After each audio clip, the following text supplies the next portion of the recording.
gudoomiyaha jaaliyadda Soomaaliland ku dhaqan wadanka istaga Imaaraadka Carabta qaadan Maxamed Cismaan ayaa soo dhaweysay doorashooyinkii golayaasha deegaanka ka dhacay wadanka Soomaaliland iyadoo ugu baaqday shacab weynaha reer Soomaaliland iyo xukuumadda iyo xisbiyada mucaaradka inay adkeeyaan nabadgelyada isla markaasna loo hoggaansamo natiijooyinka ka soo baxda doorashadaasi. waxaan leeyahay shacabkow waad gaadeen himiladii halkii aad doonayseen ilaahayna wuu idin aqbalay sidii aad nabadda u xejisan lahaydeen ayaa idinla gudboon xisbiyadana waxaan ka codsanayaa 3 xisbiyo soo baxa 10 sano dalka inay si daacad ah u hoggaamiyaan biidmillaah waana ku rajo weyn inay hoggaamin doonaan shacabkuna nabadooda inay halkoodii ka ilaaliyaan kuwa xisbiyada laga tagayna ee doorashada ku dhacayna waa daawanayo dalkaaga dhinac ka raac oo halkii nabadii ka sii wado xukuumadda waxaan leeyahay waad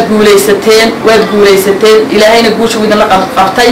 in badan ayaad ku dadaashay inay doorasho xaq oo xaraani dhacdo waanay dhacday wax eedaynahoon halkaa idinka soo jeedinayna ma jirto waana ku guuleysateen sidii ni habsamida lahayd u socda اعترافكينا وإدين سولوي هاي تبادل